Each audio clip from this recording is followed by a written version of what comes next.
As your heart, I'm asking, which food do I choose for a long and healthy life? Let's talk about omega-6 fat, seed oils, and their real impact on heart health. Just as a point of reference, we have saturated fats that are rich in foods like butter and fatty meats, monounsaturated fats found in foods like nuts, seeds, olive oil, avocado oil, and polyunsaturated fats, which are abundant in oils like corn, sunflower, and canola. We also have omega-3 fatty acids, which are polyunsaturated, but for this discussion, when we refer to polyunsaturated fat, we're focusing specifically on the omega-6 fatty acids, the predominant type that is found in seed oils. There's been a lot of talk about seed oils being harmful, but what does the whole body of evidence point towards? To answer that, we need to look at the hierarchy of evidence, starting with observational studies, then moving to randomized control trials, which are the strongest form of evidence. Observational studies, which track large populations over time,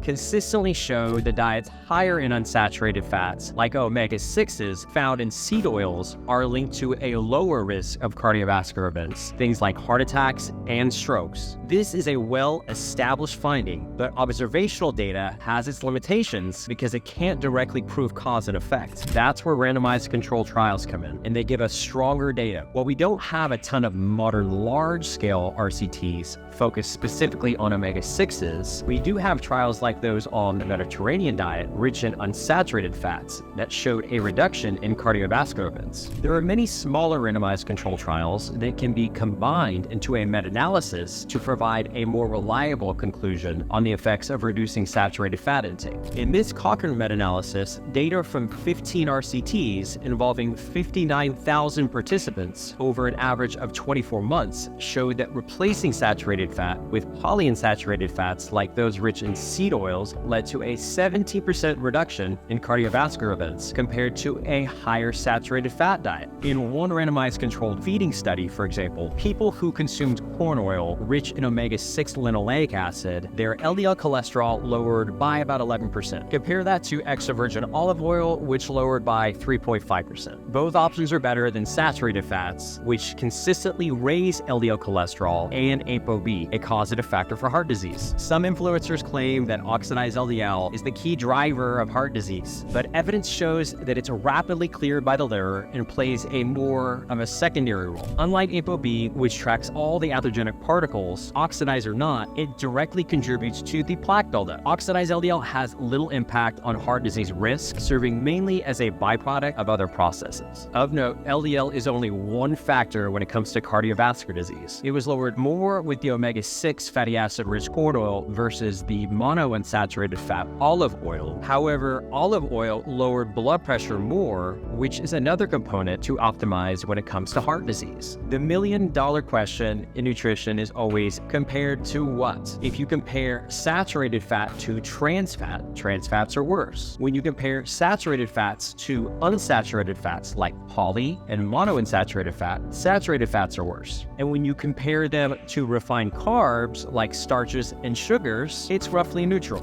But when compared to whole grains, saturated fats look even worse for cardiovascular risk. Let's take it one step further. What is the association of specific dietary fats with mortality? Take this cohort study that investigated 83,000 women and 43,000 men over a period of more than 30 years. The findings showed that replacing saturated fat with poly and monounsaturated fat was associated with a 27 and 13% reduction in total mortality, respectively. So here's my interpretation. Seed oils are often found in processed foods, and in that context, they're a proxy for an overall poor diet. The real issue is the processed food, not the oil itself. If you say seed oils are harmful, then you also have to say saturated fats are harmful too. And for every level of evidence suggesting concerns about seed oils, there's stronger evidence showing that saturated fats are even more harmful for heart health. The takeaway is clear. Replacing saturated fats found in foods like butter and fatty meats with unsaturated fats, whether they come from whole foods or oils, is the better move for heart health. At the same time, focus on improving your overall health by prioritizing whole, nutrient-dense foods and cutting back on ultra-processed options. Thanks for watching, and drop your questions in the comment section below.